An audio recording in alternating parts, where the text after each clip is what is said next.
Assalamualaikum warahmatullahi wabarakatuh. Salam sejahtera untuk kita semua. Perkenalkan, nama saya Supriyadi dengan nomor stambuk 2160175. Pada kesempatan kali ini, saya akan mempresentasikan materi tentang bisnis global, yaitu tentang tingkat keterlibatan suatu bisnis dalam bisnis internasional.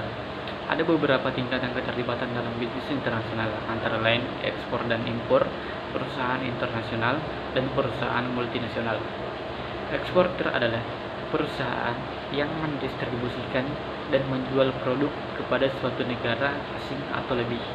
Sedangkan importir adalah perusahaan yang membeli produk si pasar asing dan kemudian mengimpornya kembali untuk dijual kembali di negaranya.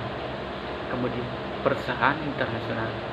Perusahaan internasional adalah sebuah perusahaan yang menjalankan sebagian besar bisnisnya di negara-negara asing dan menjalankan produksi di luar negeri. Perusahaan multinasional. Perusahaan ini adalah perusahaan yang merancang, memproduksi, dan memasarkan produk di banyak negara, menurut Albert dan Griffin 2014. Dan menurut Giptono dan Gregorius Chandra tahun 2012 mengumumkan bahwa secara umum strategi memasuki pasar asing dapat dilakukan dengan cara ekspor, yaitu ekspor langsung adalah cara menjual barang secara ekspor melalui perantara atau eksportir yang bertempat di negara lain atau negara tujuan. Sedangkan ekspor tidak langsung adalah cara menjual barang secara ekspor yang melalui perantara eksportir negara asal, kemudian dijual oleh perantara tersebut melalui perusahaan manajemen ekspor atau ekspor manajemen companies dan perusahaan ekspor.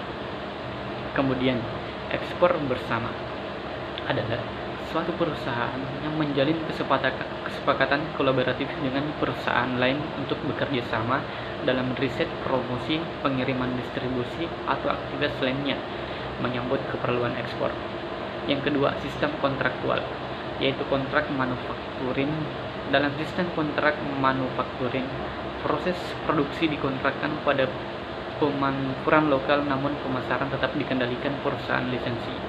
Lisensi merupakan pilihan yang tepat apabila perusahaan memiliki hak cipta tertentu seperti teknologi, proses, atau produk yang telah dipatenkan, merek dagang atau nama merek yang bisa dimanfaatkan dalam skala internasional tanpa harus mencurahkan banyak sumber daya untuk operasi internasional. Yang kemudian waralaba merupakan bentuk lisensi dalam industri jasa seperti restoran siap saji, retail, persewaan mobil, hotel, dan agen pencari kerja. Usaha patungan salah satu cara yang efektif untuk membatasi ekspor modal dalam pasar global adalah menabung usaha patungan, terutama dengan mitra bisnis lokal. Usaha patungan bisa bermacam-macam bentuknya, tergantung tujuan perusahaan, persyaratan modal usaha, bersangkutan dengan peraturan pemerintah menyangkut pemilikan asing. Selain itu, motivasinya pun bisa beraneka ragam, diantaranya untuk mendapatkan akses pasar, memperluas rentang produk, membentuk atau mempengaruhi struktur pasar, dan mencapai tingkat kesepakatan atau dalam hal inovasi dan memasuki pasar yang lebih besar lagi. Kemudian yang ketiga, elektronik marketing bisnis atau online. Dan yang ketiga yaitu elektronik marketing bisnis, yaitu bisnis online, adalah proses pemasaran brand menggunakan internet. Ini mencakup unsur-unsur pemasaran, baik marketing respons langsung dan tidak secara langsung.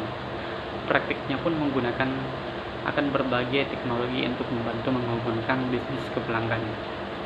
Oke, terima kasih. Itulah presentasi dari saya. Lebih dan kurangnya mohon dimaafkan, dan semoga presentasi tadi bermanfaat untuk teman-teman sekalian. Dan saya tutup presentasi ini dengan ucapan Assalamualaikum warahmatullahi wabarakatuh. Terima kasih.